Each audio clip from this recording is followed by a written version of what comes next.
What's going on, everybody? Welcome to the Pro Football Focus Show here on RotoGrinders Week 5 edition. I am Brit Devine, here with my good friend Daniel Kelley. Daniel, Week 4, some ups, some downs. The bets I had didn't do too good on the show. Yours did well. DFS was a little up and down for me as well. But hey, right, every week is a new week in the NFL, and Week 5 looks pretty fun to me. Yeah, if we got it perfect every week, we'd have a higher paying job than we have now. But as long as you're more up than down. I wouldn't have a higher paying. I would not be here if I got it right every week, right? You just get it right every week for a year, and then you're set for life, right? Gambling, making a lot of money is a high paying job. It still counts. It is. So what we're going to do here this week is we always like to jump right into it and get into a lot of the stuff Daniel does at Pro Football Focus. And one of the things he does there every week is he looks at what we learned from Week 4 and how we can apply that to look that forward. I always like to review my lineups. I do for the premium members at RotoGrinders, right? I do the Millionaire Maker reviews of both last year, and bi-weekly I do a little article trying to recap what's getting you to the top of lineups. So looking back and a little bit of self-reflection on your own lineups and on the NFL can always help you moving forward. So what are a couple key takeaways we can pull from your article here, Daniel, that might help us in Week 5 or even in the future for DFS? My first one is this Eagles run defense is insane right now. They've faced 4 decent name running backs as the number ones: Darius Geis, Devontae Freeman, Kerryon Johnson, Aaron Jones. Those 4 guys have combined for 97 yards on 54 carries. That's 1.8 yards per carry. I went back and looked just for funsies because I thought it was interesting. In the entire, since the merger in 1970, there's been one running back with at least 50 carries, one player with at least 50 carries, and under that yards per carry. And it is a guy whose name I cannot even remember now because I'd never heard of him before. He had 8 carries for his It's Devonta Freeman. The next 3 games the Eagles play, they face Le'Veon Bell, Dalvin Cook, Ezekiel Elliott. These are all huge name guys that I'm not touching anywhere. You do not want to play a running back against the Eagles run defense. They're insane right now. Yeah, I think I'm looking at Bell, his price around the industry, at least on DraftKings. There's so many other names around him this week. I think his ownership's going to be low. I don't even know if I'm going to play the ownership game with Bell this week. There's just too many other good plays right around that, and you just sort of reinforced it right there. What's something else from your article that you wanted to point out for us? Tampa Bay has a running game. Last year, Ronald Jones came in as second-round rookie and was a disaster. Couldn't have been much worse without dying on the field. This year, he has had 3 games already with more yards in one game than he had all last year. And the most important thing is last week, he finally played more snaps than Peyton Barber. Last week, he saw 36 snaps. Peyton Barber only saw 18. So now he's the number one in that offense if it keeps that way going forward. And they're running the ball more than we thought. So I think Jones could put himself on the fantasy radar sooner rather than later. Yeah, here's the problem. This week, right, it's against the Saints, and that is a no-go. That's a no-go. That's the stay-away zone. So what I'm hoping is that maybe some people use him this week, but I'm hoping in the future, right, that keeps his ownership down just a little bit. And then week 6, week 7, maybe we can go back to that and get Ronald Jones. Maybe he's still in a 36-18, right? 2/3 of the carries. That's good in today's NFL if you're a running back, and he's cheap, and we're able to make that work. So a couple of really good points there from Daniel on things we can look forward in the future for DFS. Let's move into the current week. Let's talk a little bit of showdown. And I do a lot of the Thursday through Monday slates. I'm sort of anti-showdown personally. They took away my Thursday through Mondays. I like those. But this is a really interesting game. This would be one of the best games of the week if it was on the main slate between the Rams, who just were in a game that scored a bajillion points, and that's the Seahawks that have a really good offense too. So where do you see what's like an edge, a couple of certain players, any good statistics we can give the people to maybe get a one-up on their showdown lineups tomorrow? Well, I found this interesting, and it's possible this is noise more than signal, but it might not be. But the Rams were an absolutely lights-out pass defense for the first 3 weeks, and part of that was the teams were trying to throw short on them. Cam Newton had a 7.0 yard average depth of target against them. Teddy Bridgewater was 7.7 yards. Baker Mayfield was 8.7. Then Jameis comes out and throws for 9.4 yards per target on the Rams and had a huge game. Well, so far this year, Russell Wilson's ADOT, 9.6 yards, even deeper than what Jameis did. So if the deep way is the way to attack the Rams, this could be a good time for Wilson to go against. Let me give you a counterpoint, too. Cam Newton, trash. Teddy Bridgewater, trash. Baker Mayfield, trash. Jameis Winston, he's an actual good quarterback. Very fair. That's why it could be more noise than signal. But I do think it's an interesting point. I totally see where you're coming from, and I'm not going to argue with you. Well, what I'm saying is Russell Wilson's one of the best, like 3 or 4 quarterbacks in the league, in my opinion, too. So if he's able to light it up, look out for the passing game in this game. The other one, too, is we got to keep an eye on Chris Carson, just bowling people over left and right here, because we know what the Seahawks want to do, right? They want to be able to get up and they want to be able to run the ball. I don't know if they're going to be able to do this. The Rams offense looks like it's going to be plenty explosive to be able to put up points in this game. So what do you have for me on Chris Carson in this one? Well, Carson didn't fumble last week, which hallelujah, that's noteworthy, but finally did it, right? And he's one of only 4 players with at least 8 forced missed tackles on receptions and at least 8 forced missed tackles on rushes. He breaks tackles like crazy. Well, the Rams have a 54.2 PFF tackling grade. That's well below average. So it's a great matchup for, if they can run the ball as much as they want to, Carson to feed. If you have to pick a Rams receiver, right? So I'm looking in, I mentioned I like those Thursday through Monday contests. I don't know what's going on at DraftKings. The Rams wide receivers, Robert Woods is 5,400 after his massive game, and Brandon Cooks, I believe, is 5,300. These guys are playable. I normally like to fade the Thursday players in my cash games unless the value is really good. They're both kind of popping point per dollar. I think they have a lot of upside. Is there a specific matchup you think are I'm just a little worried the Rams, right? Jared Goff is dinking and dunking all over the field. He's not really throwing it deep to Cooks. And I know Cooks has been able to keep up his fantasy production. But this new Rams offense looks like they're just dinking and dunking all over the field. I think I like Woods if you're playing all that Thursday through Sunday slate. And I think Woods and Kupp are still my preferred options if you're doing the showdown as well.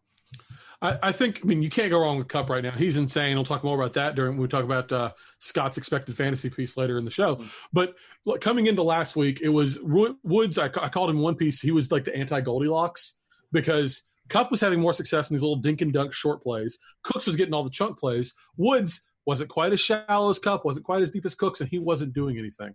So it was just wrong, I guess you'd say. And it wouldn't shock me if it goes back to this. Part of the reason the Rams had so much success on Sunday was the Buccaneers are garbage against the slot. Well, the Seahawks aren't garbage against the slot. I think that we may see a chunk player or 2 out of Cooks, assuming Jared Goff can get it to him. Jared Goff's terrifying right now, but I kind of like Cooks right now. Is Gurley's probably the easiest known quantity, I think, to fade, right? Against Seattle, only 5 rushes last week. Now, he got it going in the passing game, which was really nice. That was sort of missing from his repertoire. He's probably going to get more than 5 carries in this first game. He's been okay, but, I think I'd rather have all parts of the passing game. I think I might want to play Carson, too.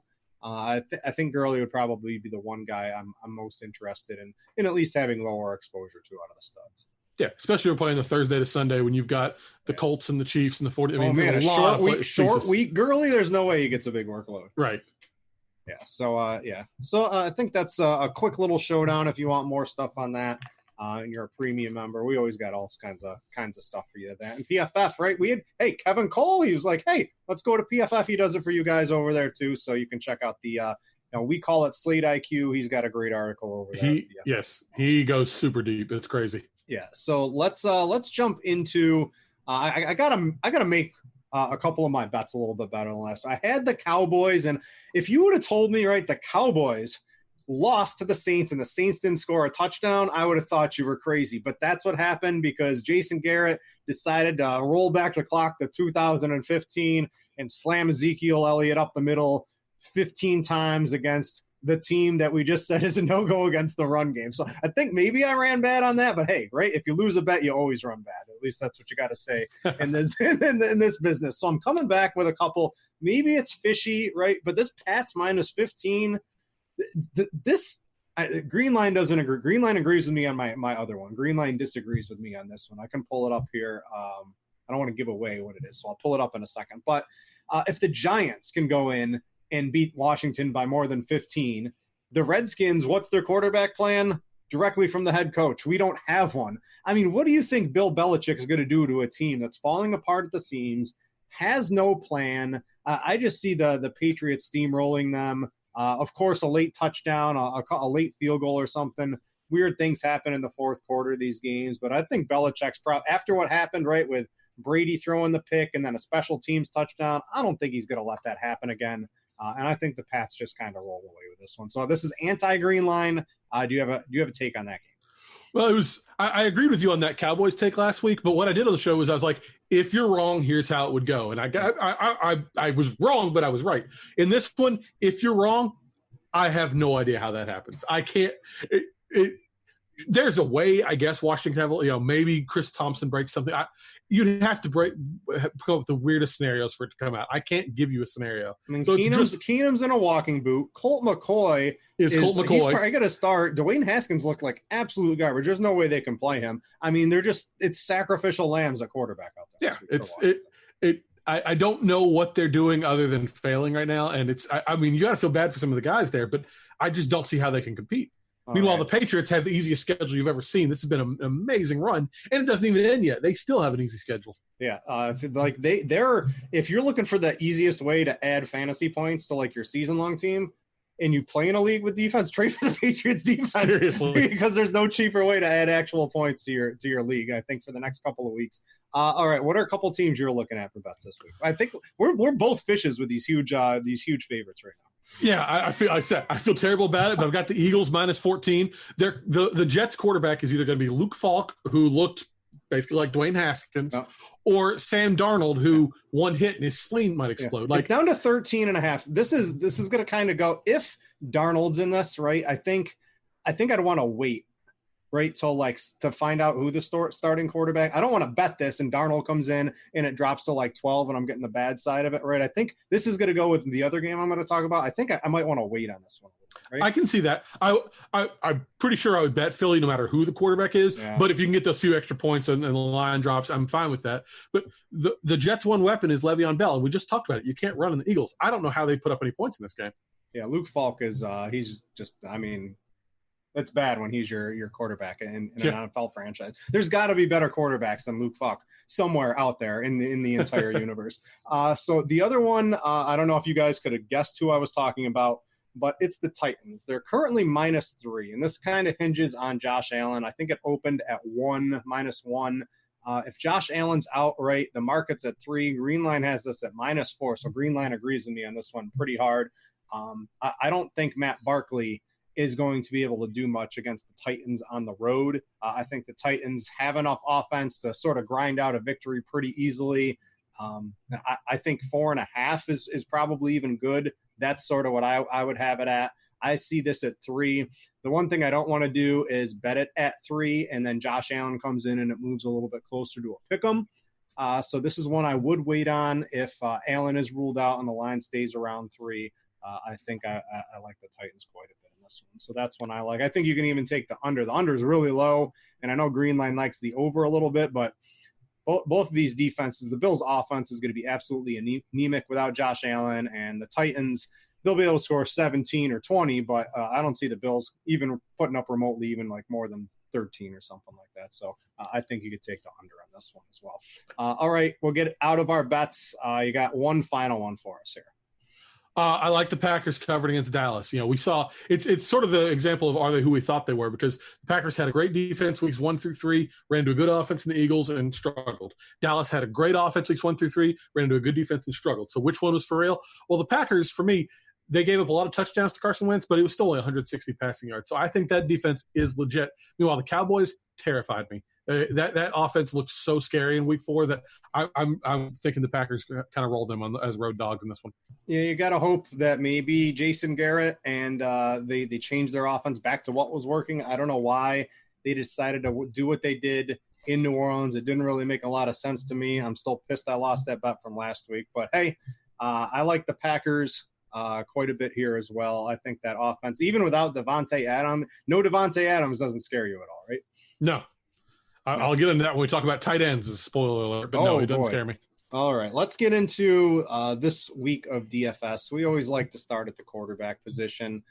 We got studs, some duds, some value players. Why don't we start at the top? Let's talk a couple of studs, and I think you're going a little bit off of the projected ownership, right? So I'm looking at guys on our projected ownership for the early main slate. We've got Watson up near the top, Dak Prescott, Lamar Jackson, a lot of known quantities. You're going a little bit lower than that with some of your studs in here. So let's try to hash this out on what the good plays actually are. Yeah, well, I like Kyler Murray this week. He's faced so far Detroit, Baltimore, Carolina, and Seattle. None of those are great defenses, but they're all decent defenses. This week he gets Cincinnati. Cincinnati has the worst tackling grade and the second worst coverage grade on PFF, and this game is likely to have a huge pace. Arizona's averaging the second most plays per game. Cincinnati's, I think, 14th, something like that. So everything is set up for Kyler Murray to just have a monster game this week. Yeah, I like Murray too. A couple of his targets are going to be out, but I still think Fitzgerald, David Johnson, I think it shortens the questions, right? It's a lot easier to stack because I think we have the known quantities of where the ball's going to end up this week. Yeah, you use Murray, you toss Fitzgerald and or Johnson. You can use all three of them, and I'm fine with that. And there's no more question marks. Yes, maybe Andy Isabella, maybe Keyshawn Johnson, but it's really just those three guys and have a good time. I want to talk about Deshaun Watson. He's the chalkiest quarterback of the week. I think for good reason, right? He's at home. He's going up against Atlanta. Atlanta's getting torched left and right. Their grades on pass coverage and pass rush aren't bad. Their pass rush grade's actually good for Atlanta. But I'm hoping for Watson to really just be able to do all that he does here. He's going to have a full assortment of weapons. I like him quite a bit. Atlanta's allowing the 9th most fantasy points per game to quarterback. On the opposite side, I'm going to talk about Matty Ice in a second, but it's really tough for me to not see him put up 300-plus yards. He's doing it every single week. So is Houston going to be able to stop him? Probably not. I'm hoping Kiki QT gets in there for Kenny Stills because that's like a real NFL offense when you have available options on all depths of the field, not just Kenny Stills, Will Fuller, and DeAndre Hopkins all getting 10-plus ADOTs, right? That just doesn't work all too good in an NFL offense. You got to spread it around. So I'm hoping Kiki gets in there, mixes it up a little bit. He's going to be pretty popular, and if you want to stack him with Hopkins and Julio, it gets expensive. But, I mean, that could be a massive slate-breaking type of combo or game stack there. So I think Watson's good. If I had to guess right now in tournaments, I'd probably be a little bit underweight. I like a little some of the lower-owned quarterbacks, I think, this week. But Watson's really good. If he ends up as your cash game quarterback, I don't really think I have a problem with that. All right, I'm going to toss it back to you. We've got let's talk some Phillip Rivers, right? I know like Inman's on the IR. I mean, who's he going to throw the ball to? But he gets it done seemingly every week, no matter who's catching the ball for him. Yeah, Rivers is almost always more of a cash play than a tournament play because no running game. He doesn't have a huge upside, but he's got a massive floor. But the way to beat up on the Chargers is to break up that O-line. And with Denver losing Bradley Chubb this week for the rest of the season, their already struggling defense is going to be even worse. Rivers is always going to throw the ball to Keenan Allen. I love his monster floor this week. He's got 23 or more DraftKings points in 3 or 4 games. You probably don't know that.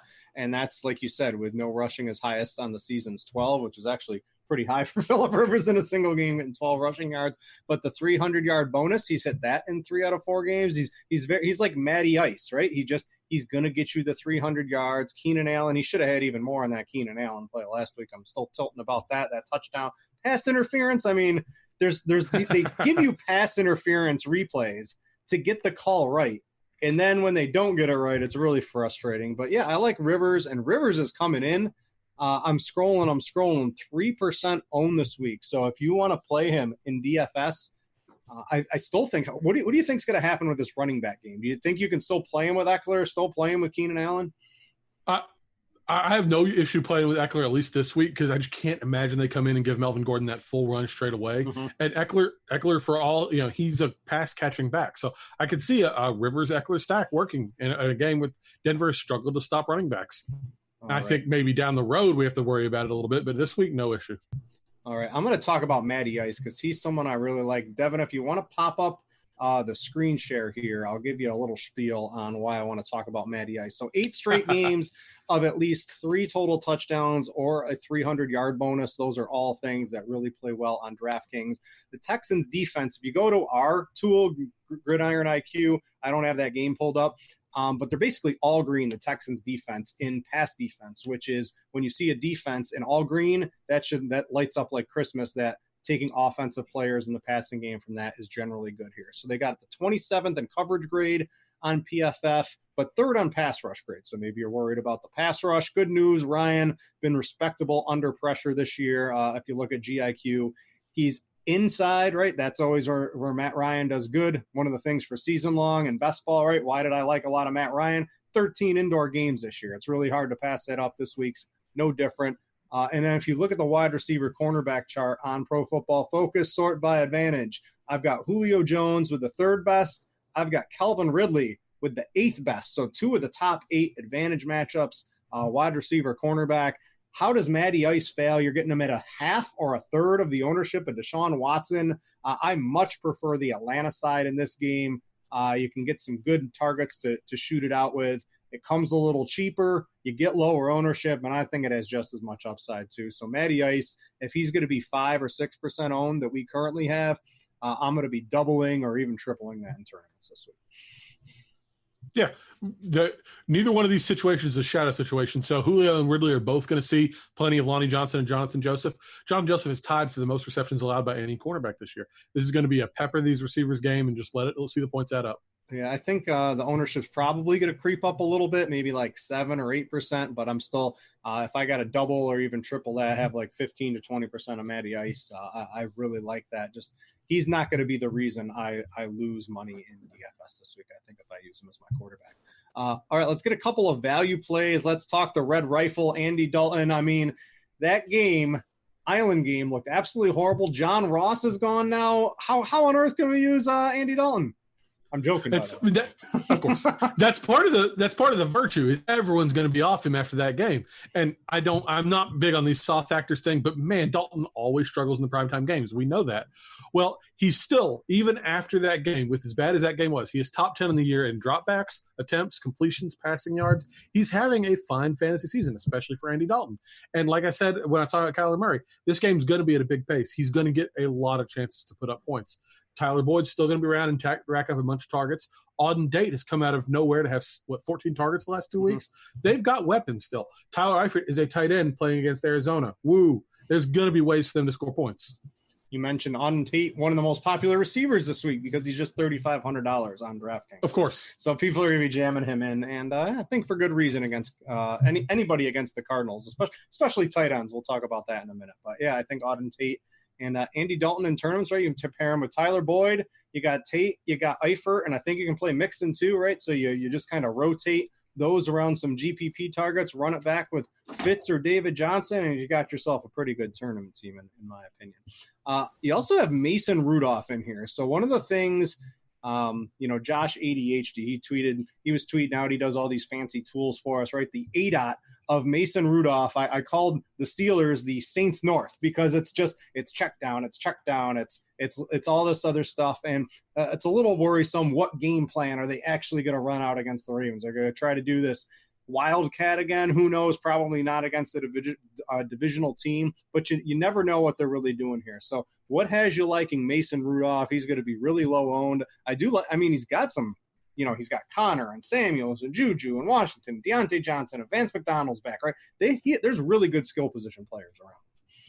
Yeah, for the long run, I don't love, like you said, the low ADOT thing because it's not a recipe for long-term success for a quarterback. But Smith-Schuster and Deontay Johnson are both top 20 in the league in yards after catch per reception.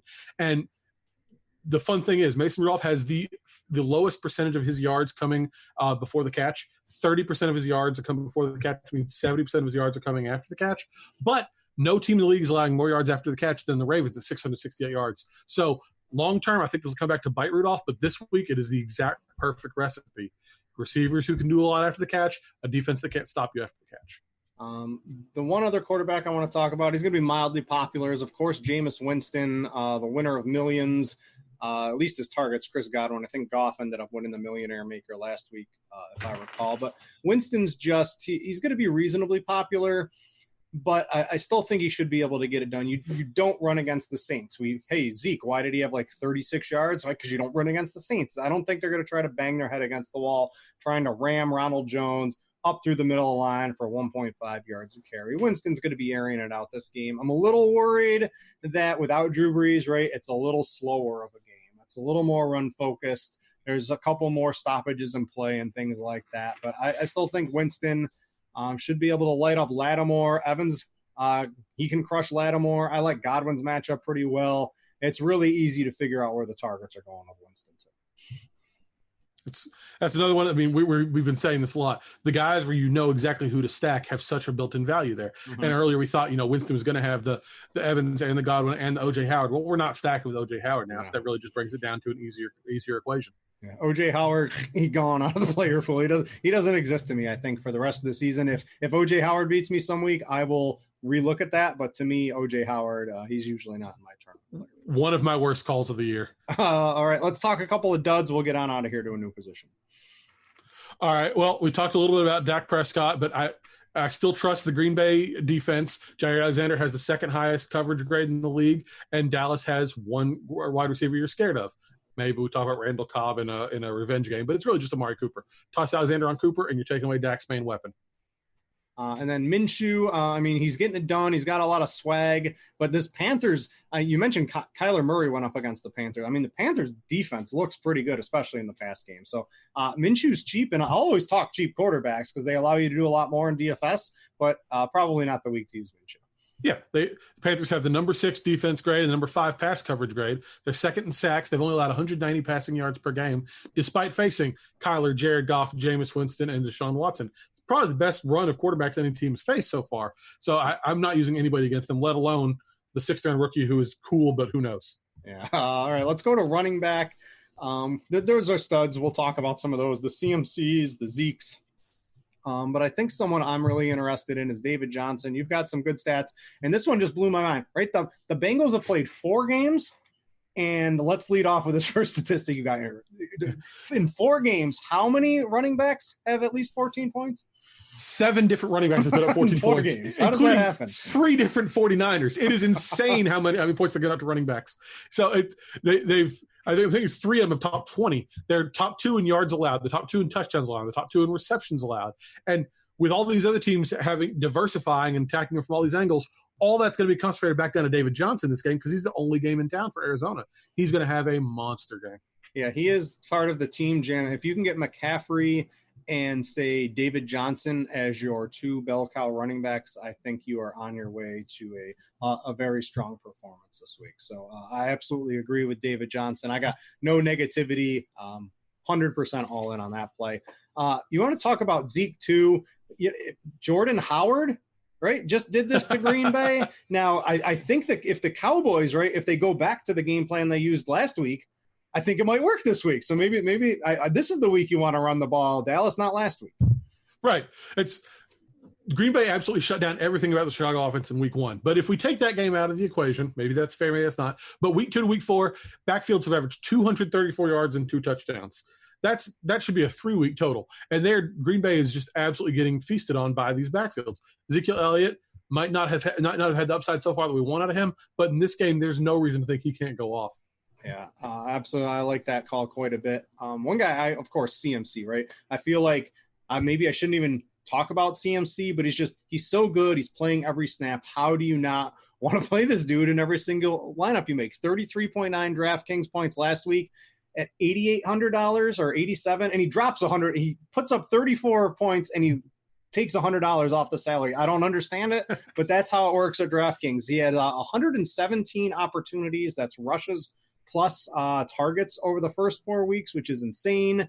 The Jags run D is ranked 15th on rush grade at PFF, but they're allowing the 6th highest success rate on rushing plays on Gridiron IQ. I know we have other options, but I said it last week. He's $1,000 too cheap last week. He's $1,000 too cheap this week. These every down, don't come off the field, passing game, workhorse running backs are so valuable in DFS. They have such a high floor and high ceilings that he's too cheap. And if you can get him into your lineups, you probably should. And I want to roll from that into Leonard Fournette, who he's CMC light. Now, he might not be as good. He might not be as fast. But when you're playing every snap, that's all that really matters when you're a running back in the NFL, and that's what Fournette is. He took a couple of snaps off last week, right? He's in the altitude, huffing and puffing a couple of plays, whatever. I'm not holding that against him to not play 100% of the snaps. I'm expecting him to play 100% this week. The Carolina run D is graded 20th in run grade with 21st in tackling You talk that tackling grade, and if you can't tackle, good luck trying to stop Leonard Fournette. I know the team total's not too high, but when you're these workhorse, every down, pass-catching involved running backs, he's another guy that's just 1,000, if not more, too cheap on DraftKings. So I absolutely love Leonard Fournette this week. I don't really think you can say anything to talk me off of that. I'm not even going to try to. I agree with you on that. The thing about Fournette is we picture him as like this plotter, not pass catcher like Derrick Henry, but he's, I think, 4th in the league in targets among running backs right now. And I lost my point. Crap. I had another point to make, and it was a good one. Let's just pretend it was excellent. Yeah, I mean, he's Leonard Fournette. What more do you want to say? All right, you're mixing it up with me on the value plays. You got a couple guys I think are going to come in pretty low owned this week for a couple of various reasons. So I'll give you the floor here and see if you can convince me to use these guys. Well, I mentioned it earlier. I still like Austin Eckler for one more week because we see these running backs that come in after long absences like Melvin Gordon. We don't know what his conditioning is like. We don't know how his hamstrings are going to hold up to this kind of workload. So I think they ease him in. I think we still see a lot of Eckler workload, especially on these short passes against the Broncos. And Denver has allowed the 5th most points to running backs so far. So I don't think anybody else is going to be on Eckler this week because of Gordon's return, but I think he could make a nice little return on investment. Yeah, I thought you were onto something with no one was going to be on him. But in our first run of ownership projections, I'm a little surprised. He's 16%, which I think is probably a little higher than I was expecting. I was expecting single digits. We got to see where that goes towards over the week. But I think it's the big price drop we're getting to. And then you have Leonard Fournette just one ham on him. And if we get somewhere, hey, Austin Eckler is going to get 65% of the work at 6,700, I still think that's a pretty reasonable play. So I like that one. The other one you got for me is a little different. So this one's Devin Singletary. What are you seeing here? Well, everyone's forgotten about him because he's missed 2 weeks. And assuming he's back this week, the guy's had 10 carries so far. 7 of them have gone for at least 10 yards. Anybody else that has there are 21 running backs who've had at least 6 carries of 10-plus yards. Everyone but him has had at least 25 carries so far. He is an absolute chunk play waiting to happen. And if he's back on the field, we can see those chunk plays pile up quickly. I want to throw 2 guys at you, and I want to see what sticks. One is 6,100 on DraftKings. The other is 5,900. This is a tough decision I'm going to be making in a lot of my lineups if I'm not using both of them. One's Joe Mixon. The other's Aaron Jones. So Mixon going up against Arizona. Mixon has had just an absolutely horrific start to this season. I don't know if I'm completely holding it against him. His offensive line's horrible. But when you go against Arizona, it cures all the sicknesses that you have as an offense. Arizona 28th run-graded defense so far on Pro Football Focus, while allowing the 4th most rushing yards. They lose John Ross. You got to think Joe Mixon is the focal point of the offense in this game. He's 6,100. And then the other one is Aaron Jones. As long as Jamal Williams out, I'm not expecting Dexter Williams to come in and really take too much workload. Dallas is allowing the 3rd highest rushing success rate, the 4th most yards before contact, along with a middle-of-the-road rush defense grade and tackling grade on Pro Football Focus. Which one of these is the right choice? This is a tough decision for a lot of people. I don't think either one's the wrong choice, but is one better than the other?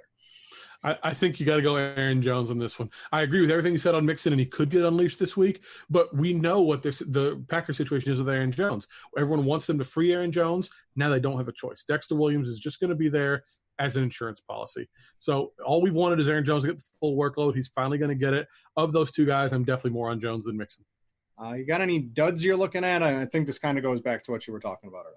Yeah, my big one is just Le'Veon Bell. I mean, he's such a big name. He got so much work the first few weeks, but his quarterback, no matter who it is not going to be at full strength, or is going to be Luke Falk, who has no full strength, and the Eagles, you can't run on him. Bell or Eckler? They are. Eckler. Bell is 100 more or 100 less than Le'Veon Bell. I mean, if those are the 2 choices, I'm going Eckler without even hesitation. Yeah, they're currently the same ownership, same price, basically on the board on DraftKings. Yeah. Hey, I wanted to throw that. That's an easy call. I want to go a little deeper. I always like to try to find a couple of decent running backs that you can use in tournaments at low ownership. So I got 2 darts of the week for you. The first one, we're going to London for both of them. You ready? We're going across the pond, Daniel. I got Tariq Cohen off the top rope for you, 1% ownership with the check down artist known as Chase Daniel at his quarterback. Last year with Chase Daniels, in 2 games, 19 receptions, 201 yards, and a touchdown. That's Tariq Cohen's stat line with Chase Daniel, a quarterback. I know David Montgomery's in the mix here, and they're using Cohen as this receiver, but if these are all these low ADOT throws, Cohen is going to be a dude getting a lot of them. Again, Taylor Gabriel might not be in this game too. So if he's out of there, that kind of takes in some of those little short screens. Those will turn into Tariq Cohen catches. He's pretty interesting to me this week on DraftKings specifically. And I think if I told you Tariq Cohen was 4,800, what would you think Josh Jacobs' price on DraftKings was? I would hope that it's in the 56, 57 at least. It's 4,500 on DraftKings. Good Lord. That's crazy.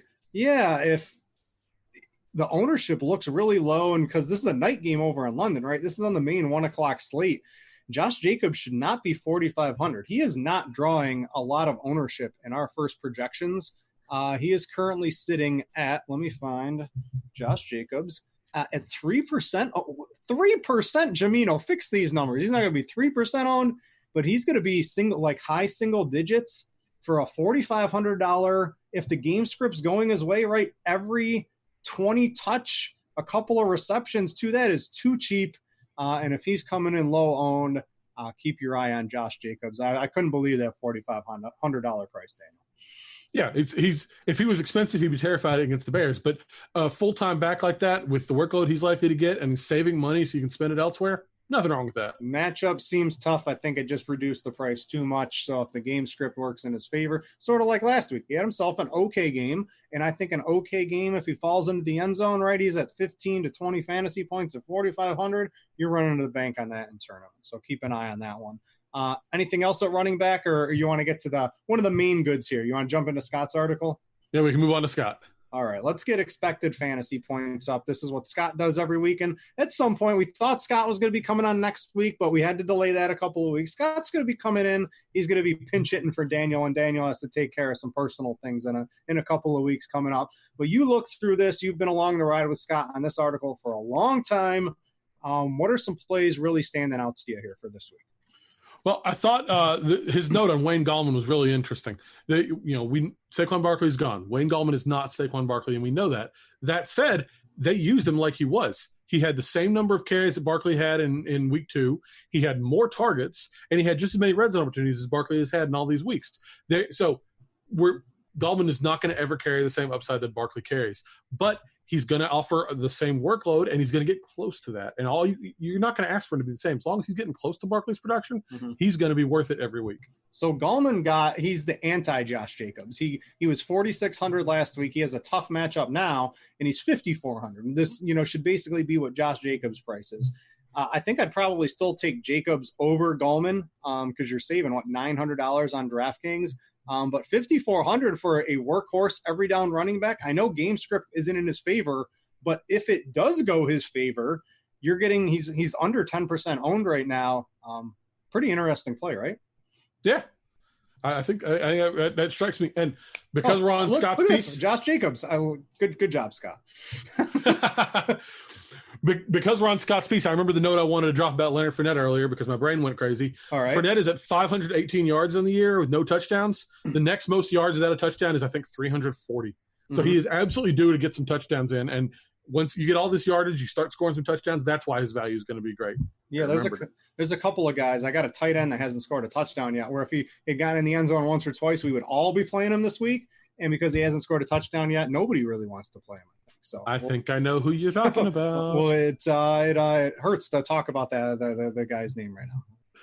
Dropping bad puns left and right here. All right, let's go to receivers. You got a stud, Michael Thomas. I don't know what's going on. This is another guy. I know the ADOT's low, right? I know Michael Thomas doesn't have Drew Brees catching the ball anymore, but he's 6,600 at home against Tampa Bay. Looks like a stone cold lock of the week. Yeah. I don't understand why anybody would be off him this week. I don't care if it's Teddy Bridgewater. I don't care if it was Luke Falk throwing him the football. I made a lot of money last week with my Goff, Kupp, Woods stack against Tampa Bay. It was entirely because I wanted these slot weapons against them. Well, there is no better slot weapon in football in the recent years than Michael Thomas. His yards per route run on slot receptions over the last 3 years is 3.66. That is That is the best in the league by almost a full yard. AJ Green is second at 2.85 yards. Michael Thomas led the league last year, led the league the year before, and he's second this year. So great, short targets, whatever. He's going to take them and do monster work with them. I'm using him everywhere.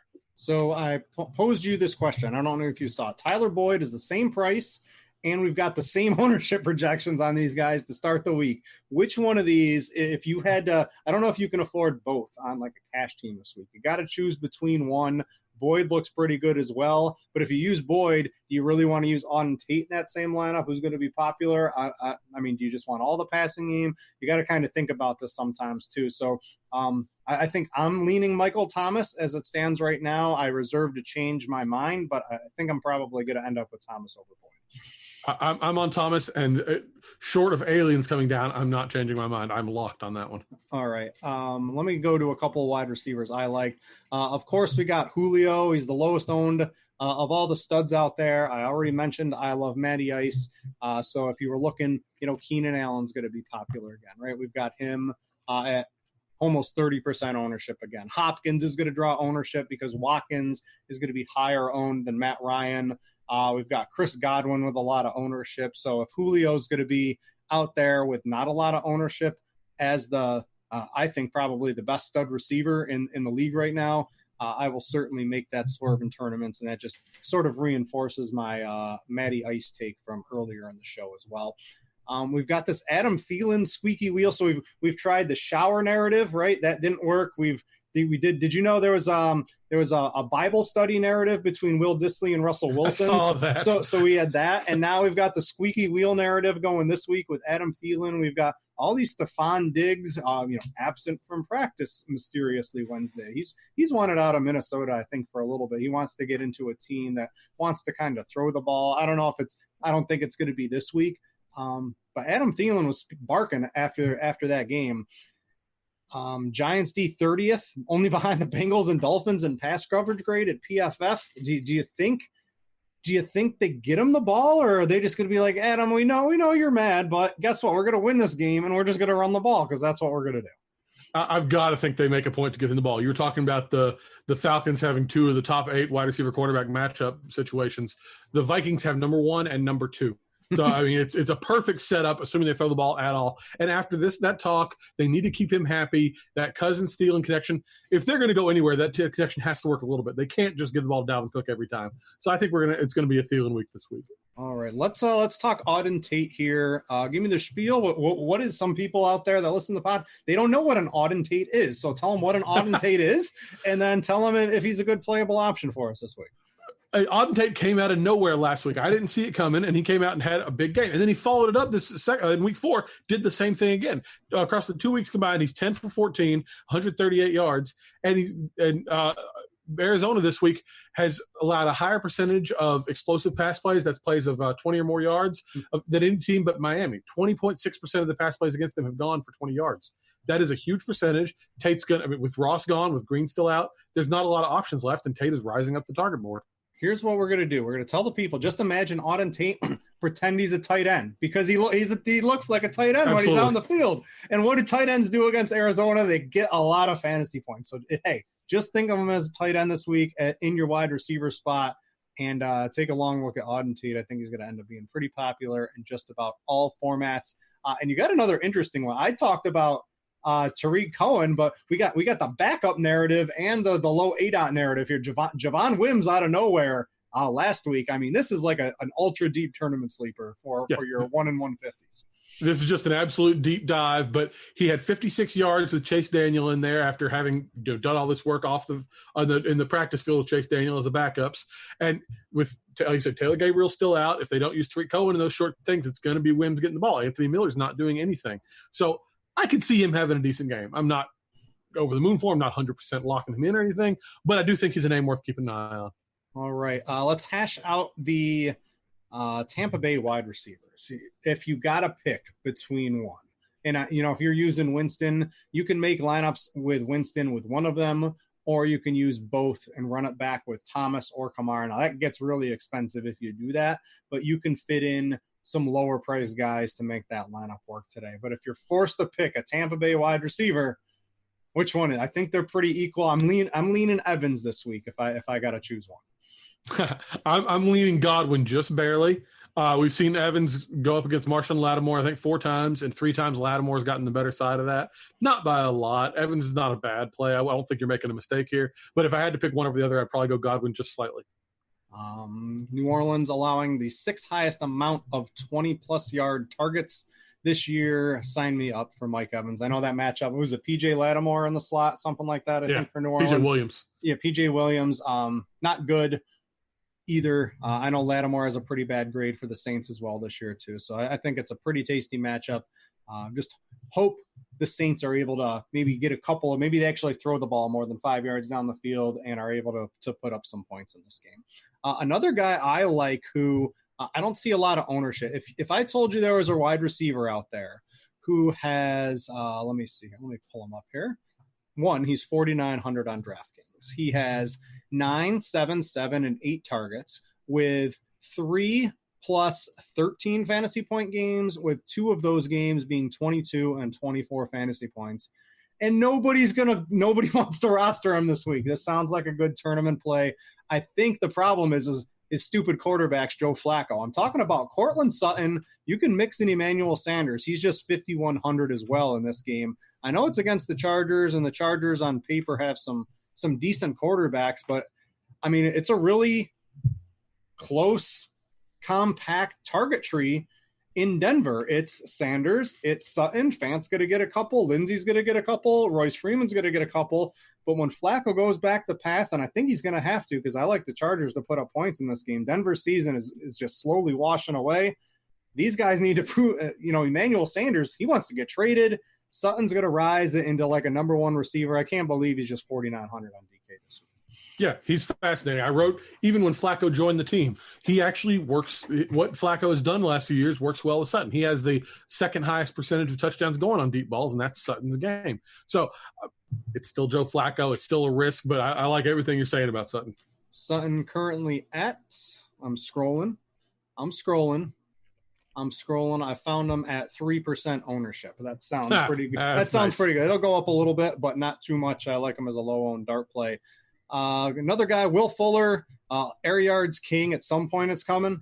With Kenny Stills out of the way, maybe they funnel a little bit more into his way. He's still cheap enough to use. And last week I died on Marquise Brown-Hill. I'm going back to it this week. Lamar's expensive. It'll keep Brown's ownership down, along with having a bad week last week. Pittsburgh 20th in pass coverage grade. At some point, Marquise Brown he's going to have a couple of monster games all season long. So I know on FanDuel, I think on FanDuel he's 5,400, cheap enough to use in cash games, in my opinion. But on DraftKings, I think he's 57, something like that. Let me find Marquise Brown very quickly. 5,700. So probably not cash games on DraftKings, but in tournaments, I think I'm more than willing to lose some more money on Marquise Brown this week. So yeah, that's going to wrap up my receivers. You got a couple of duds, people you should avoid this week. Yeah, first one, I'm not sure if anybody will be in on him, but he did just have a big game. Corey Davis, he only has 5 touchdowns in his career so far, and 4 of them have come in absolute cake matchups, plus 1 against the Patriots. So 4 out of 5 have come in weak matchups. He is the most cornerback-sensitive receiver in the league, and this week he's going to get either Tre'Davious White, who has allowed a 34.5 passer grade into his coverage this season, or Levi Wallace, who has a top 20 coverage grade. Either way, this is a bad Corey Davis time. And then Amari Cooper, more like Amari Pooper this week. Wow. Got to play Michael Gallup. Well, it's what I said earlier. Jay Alexander, number 2 coverage grade in the league, excellent cornerback. Who else they can put him on but Amari Cooper? So it's just a matter of the matchup there. And listen, if there's bad puns to be made, I'm going to be making them for sure. So, all right, let's go to tight end. I'll start off the guy I was referring to who hasn't gotten to the end zone. If Zach Ertz has fallen into the end zone twice this year, we would all be clamoring, man, he's the best play in the world. I can't believe he's just $6,000 on DraftKings against the stinking Jets, right? And you look at a couple of numbers on the Jets. Oh, man, they're only allowing 4-ish fantasy points to tight ends this season. Can't play Zach Ertz. That was New England. Newsflash. Rob Gronkowski, no longer with the Patriots, so you don't have to worry about that. Cleveland, that was like the Njoku, Ricky Seals-Jones before he became a superstar again, right? Like, we're not worried about that. And that was Buffalo before Dawson Knox became a thing. So I'm not really worried about Zach Ertz going up against the Jets defense. He's got double-digit fantasy points in every game. If he had fallen into the end zone in just one of those, At 6,000, we would just be jamming him into a bunch of teams this week. He's going to have some fairly high ownership, but not enough in my opinion. I think he's pretty good. I know there's some cheaper options, but man, I know Alshon's back. If Alshon was out, I would really love him, and he'd be the bee's knees. But I think Ertz is looking pretty juicy this week. Yeah, it's just if he's getting the targets and he can fight off Dallas Goedert, but I'm with you. One touchdown and he's more appealing. Yeah, the DVP, it doesn't look good. I mean, newsflash. You gotta look at that sometimes in the NFL to see what's going on here. So he's one of my stronger plays. You mentioned earlier Jimmy Graham. There is no Devontae Adams, so this is a play. It's tough for me to click on the dad runners like Jimmy Graham and Greg Olsen sometimes, but it looks like it could be a good spot. He's 4,300. That'll keep his ownership down. And as I'm glancing at the ownership, it looks like 1% right now. So yeah, you got a nice play here if it works out. Yeah, Graham, we saw when Adams went out last week, they were throwing the ball to Graham in the end zone every chance they got. It didn't work out last week. But for the season now, he has 4 end zone targets, which I believe is in the top 15 in the league. He scored on that one in week 1, hadn't scored any of them since. Well, Devontae Adams also has 4 end zone targets. And when he was out last week, they went to Graham. He's out this week, they're going to go to Graham. Marquez Valdez-Scantling is not an end zone target. So, maybe he's not going to get a lot of yardage, but when have you ever wanted Jimmy Graham for yardage since he left New Orleans? You're there for his touchdowns, and he's going to get those shots. All right. One guy I like, we'll talk about the Arizona flow chart in a second, but Austin Hooper, right? If I won't make the same Amari Cooper joke I made with Austin Hooper, right? Like you can make that work, but I like Austin Hooper quite a bit here. Again, the DVP Houston not allowing targets. Look at it a little deeper. The Saints, the Jacksonville, and Chargers without Hunter Henry. No wonder why there's no tight end targets going to Houston so far this season. I mentioned I like Matt Ryan. I like Julio Jones. I like Calvin Ridley. I like Austin Hooper. He's really coming into his own this year. He's in the dome. I don't think he's expensive enough. And he's a guy, he's 4,500, right? And he should be like in the 5,000s if you ask me on DraftKings. So I think we're getting a discount, reasonable ownership. And I mentioned my love for Matt Ryan this week, so he just fits in with all those stacks. All right, let's do flow chart. Can we use, the walking Frankenstein of Tyler Eifert against Arizona? We already have one tight end in Auden Tate from the Bengals in our lineup, but we put him in the wide receiver spot. Can we put the actual tight end in them against Arizona? Give me a reason not to. I mean, can't think of one. If he gets hit, he's going to probably break. They have not hit a tight end all year. They haven't hit a tight end since 2007. I mean, it's Tyler Eifert, so it's lower upside than most tight ends who have faced him, but I don't care. You're going for the end zone looks and the touchdowns, and that's what Eifert brings from the Cincinnati offense. Until they shut down a tight end, and that'll happen eventually. It has to happen eventually. But until it has happened, I'm using a tight end every week. I'm happy to be wrong one of those weeks eventually, and I'll take all the times I'm right until then. Another guy I like, Mark Andrews. He's got the best safety matchup. If you have PFF, if you pull up the wide receiver cornerback chart, I'll pull it up here. You can also pull up the tight end chart, and you could see just like that, they list advantages. It's Mark Andrews going up against Terrell Edmonds, who is allowing a league-high 3.72 yards per route covered and the second highest fantasy points per route covered so far this season. So Andrews, the deep balls against Edmonds, looks like a complete mismatch. So if that actually happens in-game, look for Andrews to like that. I mentioned I like Marquise Brown. I will like some Lamar Jackson. It gets a little expensive stacking them all together, but I think you can make that work pretty easily. You've got a couple of duds here, and one of them, I shot one of your duds down already. So we can talk over that. We're not going to speak of Austin Hooper as a dud unless you want to. But let's talk. I'm not as in on him as you are, but I see your point, and I'll let you have that 95 yards to who? Yeah, exactly. Oh, come on. Jared Cook and Greg Olsen are on the list. Jared Cook is nothing this year. And I'm convinced Olsen is I don't know if Olsen, I think it's been a little smoke and mirrors for Olsen so far. Sure. A lot of tight ends are nothing. So it's only so much you can do with that. But I'm just saying, I think it's going to be a Ridley and Jones game. So that's why I'm not on in a Listen, I'm going to have so much Matt Ryan, it's not going to matter. Someone's going to score the touchdowns. I'm going to have him in that offense. Except Devontae Freeman. I will not have him. I can tell you that much right now. The other one's a little more interesting. You've got Waller in here, who is just when you're we talked about Fournette and CMC. When you're an every down running back, getting the ball, involved in the passing game, on the field every play, it's almost impossible to not have a good game. And it's sort of like that at the tight end position too, because he doesn't come off the field and he runs routes, and it's really hard to fail if you're just on the field running routes and getting opportunity, and he's getting it. So what did you see in this matchup that maybe has you a little dicey on Waller? Well, it's you talked about how if Ertz had fallen into the end zone a couple times, we'd be all over him. And the same thing is true of Waller. He has no touchdowns despite all that playing time. The problem is he's not getting in position to have these touchdowns. He has 37 targets, which is a third in the league across all positions. He has not gotten a single target in the end zone yet, and I think he only has 3 red zone targets. So, great. If they want to throw the ball at the 50-yard line all season long, he's going to get plenty of yardage, and he's never going to score touchdowns. And if you're not getting touchdowns, you're not helping as much in DFS as they want you to. So, until he starts getting some of those targets down deep, I'm just not in on him. You got to think the scoring opportunities probably a little limited. These London games, if you guys are new to it, anything can happen in these games, right? This game could be 3-0. It could be 52-45. It could be anything in between. Literally anything can happen in these. We could have 3 touchdowns from Mercedes Lewis. Yeah, I mean, literally anything can and will happen in the London game. So there can be a lot of variance. It's just it's a much different game being played over there with the jet lag and preparation, and teams do some weird things over there. So I still like Waller. I don't know if I'm down on him outside of the matchup, but I also just talked up Josh Jacobs being interesting at 4,500. I think Waller is a reasonable play at 5,000, but give me Austin Hooper. I know you didn't like Austin Hooper. Give me Ertz for 1,000 more. Looks extremely safe. I like Andrews. There's a lot of good tight ends. It's just once you get out of those, 6 or 7 tight ends, it's just you really don't even want to click on any one of those guys' names. So keep your core tight at tight end, and I think you'll do pretty good. And mix in Jimmy Graham if you're looking for a sleeper out there, like I pointed out.